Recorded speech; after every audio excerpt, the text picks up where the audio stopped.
How's it going, everybody? This is my BMX buying guide tutorial video. This is a follow-up to my best BMX bikes on Amazon video, so if you haven't seen that or you want to just check it out, I will link it in cards and also in the description. So let's jump right into it.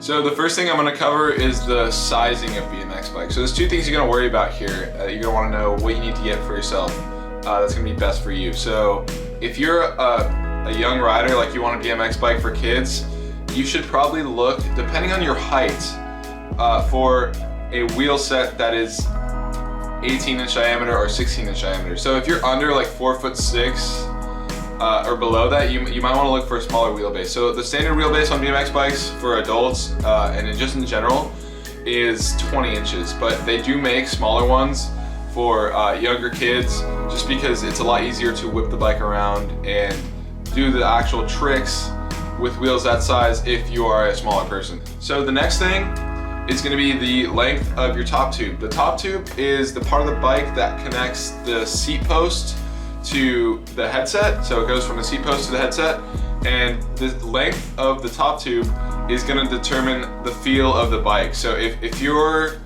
I think it's like, if you're in like the 5'6" range to 6 foot, you want a 20.25 to like a 27.5 or 21-inch top tube. And if you're anything above 6 foot, you're gonna want to get a 21-inch top tube or beyond that, something a little beyond that, because it's basically is what gives clearance for your knees to the bars. Like that space between your knees and the bars is where your top tube's gonna sit.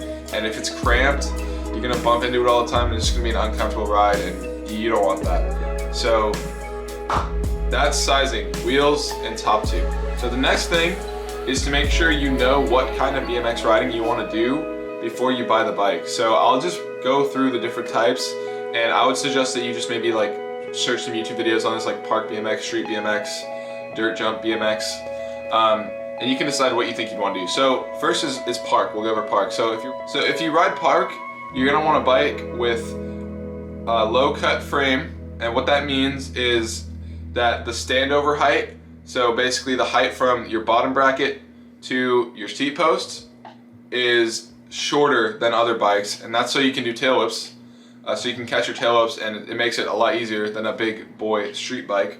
You're gonna want a cassette hub, and you're gonna want something that's generally light. You probably want brakes, and that's gonna be the major things to hit for a park bike. If you want to ride street, street is what people consider like big stair sets and grinding and pegs and all that. What you're gonna want to look for is obviously a bike with pegs. Typically street bikes are brakeless, but you may not be able to find a complete without brakes. If anything, you can just take them off when you get them if you don't want to run brakes. And you're also gonna want to look for a free coaster hub. So a free coaster hub is one that when you move backwards, when you fakie, the hub does not engage. So basically you can roll backwards without keeping your pedals level the whole time. That is important for street tricks. So that's what you want to look for in a street bike. And if you want to ride dirt jumps, I would say look for similar things to a park bike, but what you want is knobbier tires and a longer frame for stability. So yeah, that's going to cover the basic types of riding. Just Google search some YouTube videos. Know what you want to do before you make the purchasing decision of getting a bike. Alright, so now we're just going to talk about some of the important things component-wise that you need to look for when you purchase a bike. The first one we're going to talk about is sealed bearings. You're going to need, or not need, but I highly advise you to look for sealed bearings in the headset, the hubs, so the hubs are what spin the wheels, and the bottom bracket, sealed bearing bottom bracket, because these bearings, basically what sealed means is that it's not going to get water and dirt and crap in there, and if they're unsealed, they can get that stuff in, and then they get all crunchy and you have to replace them, and it's just not something you want to deal with. So it's better to make the investment up front and just pay a little more for the sealed stuff in the beginning. The next thing you want to make sure you look for is 3-piece cranks, and the main reason for this is just that they're a lot stronger and more durable than the 1-piece design that comes on a lot of cheaper bikes. I'll include photos of both so you can tell the difference. Basically, 3-piece cranks screw into the spindle, And one-piece cranks are like only one side screws into the other side and they spin together, and it's just not as tough of a design. So next thing I'd say is gear ratio.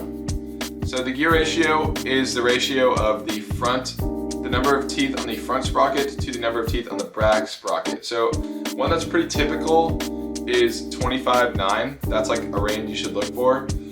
You just want to be wary of any bike that has a giant sprocket on the front. What'll happen is if you have a bike with too many teeth in the front sprocket, if you drop into a steep ramp, it's going to clip the sprocket on the coping. That's something that can happen a lot when you're starting out. So just make sure that you have a small front sprocket basically on like whatever complete bike you end up getting. And I'd say stay in the range of 23 to 28 is what I'd recommend. A good weight for a BMX bike is like 25 pounds or under. In the 25 pound range, obviously lighter is better, but that's like the general area that you should be looking in. Any bike that's 30 pounds or more is gonna just weigh you down. It's gonna be too much. Wouldn't recommend. Now I'm gonna cover a couple places that you can look for bikes. So first I'm gonna cover the new market. Like I said before, I have a video on the best BMX bikes on Amazon. So if you wanna look on Amazon, check out my video, follow links, it'll help support the channel. And yeah, I recommended a couple bikes from there. So the next place I would actually recommend if you're doing like a more wide search and you're not in as much of a rush is Danscomp.com or Albes.com, and these are just some big BMX websites that have a full selection of completes and like a wide range of options. You can go kind of look at everything, and maybe it'll give you a better idea of what you want just seeing all the options on there. Amazon's kind of limited in terms of BMX bikes, so I would definitely recommend that you shop around using those two sites. I'll link them in the description, and that'll get you started if you just go browse there. The next thing I'm going to recommend to you is that you check out the used market. So specifically what I've done for this is I've bought BMX bikes on Craigslist, and I gotta say it's a fraction of the price of what you pay new, and they're usually not that badly beat up. I've personally done this. I've had great experiences. The one thing I would look out for is just question the person that you are buying the bike from, because you want to see if they actually know about what the components are about BMX in general, like what is it, because you want to look out for stolen bikes. You don't want to buy somebody's bike that was stolen and then have them confront you at the skate park or something. So yeah, that's my advice for Craigslist. Next place I would say is the neighborhood app or Nextdoor, whatever you want to call it. If there's like a local community app where people sell things, then somebody might be listing a BMX bike for cheap and you can check on there. It never hurts to just look. So that's going to conclude this video. If you have more questions, please leave them in the comments down below. I'll try to get back to you. And if you enjoyed, make sure you hit that subscribe button and that like button. And I'll see you in the next video. Thank you for watching. Good luck with your search.